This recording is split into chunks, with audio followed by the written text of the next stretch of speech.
आगरा के मंटोला की गलियों में गूंजा देशभक्ति का नारा, मनाया आजादी का जश्न। स्वतंत्रता दिवस के पावन अवसर पर शहर के हर कोने में देशभक्ति और उत्साह की लहर देखी गई।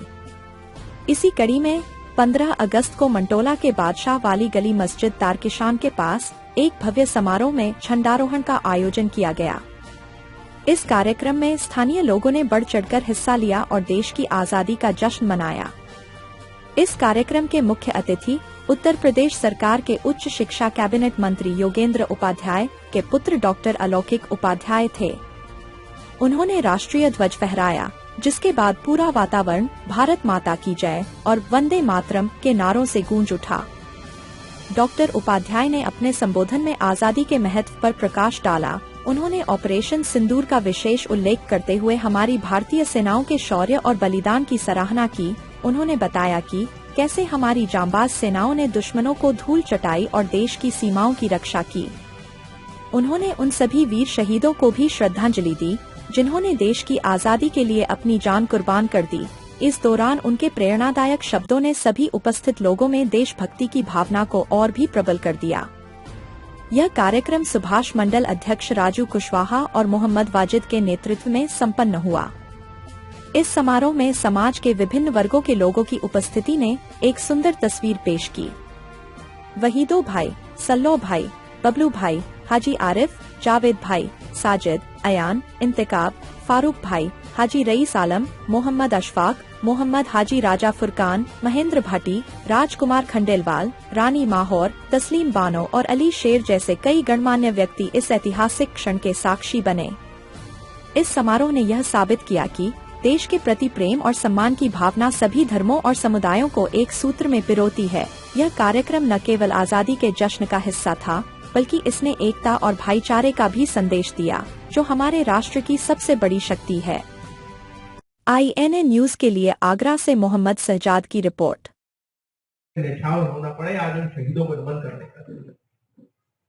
वह वक्त था जब इस आजादी के दीवानों ने इस देश के लिए खुशी खुशी प्राण न्यौछावर करे। आज का वक्त अलग। आज का वक्त देश को हमारा साथ चाहिए, क्योंकि आज हम चाहते हैं कि यह भारत एक नया भारत बने, एक सशक्त भारत बने, एक विश्व स्तर पे सर्वोच्च स्थान पाने वाला भारत बने। वह भारत बने। और अगर हम इस स्थान पे भारत को पहुंचाना चाहते हैं, तो भारत में रहने वाले प्रत्येक छोटे से छोटा व्यक्ति हो, बड़े से बड़ा व्यक्ति हो, हर किसी को इस भारत में अपना योगदान देना पड़ेगा। और वह दिन दूर नहीं, निश्चित। मित्रों, जो संकल्प हमारे नेता, हमारे प्रधानमंत्री आदरणीय नरेंद्र भाई मोदी जी ने देखा है कि 2047 में यह भारत शीर्ष स्थान पर बैठाएगा। आज अगर लोगों ने मोदी जी को सुना होगा, तो उन्होंने साथ मांगा है अपने देश का। उन्होंने कहा है, हम विदेशी वस्तुएं छोड़ इस देश की वस्तुएं खरीदना चालू करें, ताकि इस देश पैसा इस देश में रहे। जब देश का पैसा देश रहेगा तो यह नौकरी है कि यहां जहां मैं कहूं, निस्संदेह आप सब लोग व्यापारी हो, ज्यादा डालो। आप लोगों को आज सपोर्ट करने की बात कही है उन्होंने कि जितना ज्यादा हमारा इंपोर्ट कम होगा और एक्सपोर्ट बढ़ेगा, हमारे देश का माल बाहर जाएगा, विदेशी माल हिंदुस्तान में कमाएगा, उतना ज्यादा देश तरक्की करेगा। तो आज आपके नेता ने आपका साथ मांगा है, और निस्संदेह मुझे विश्वास है, जब जब मोदी जी ने जो कहा है, हमने उसको करके दिखाया है। चाहे वो कोरोना काल की बात हो, कोरोना काल में वैश्विक हाहाकार मचा हुआ था।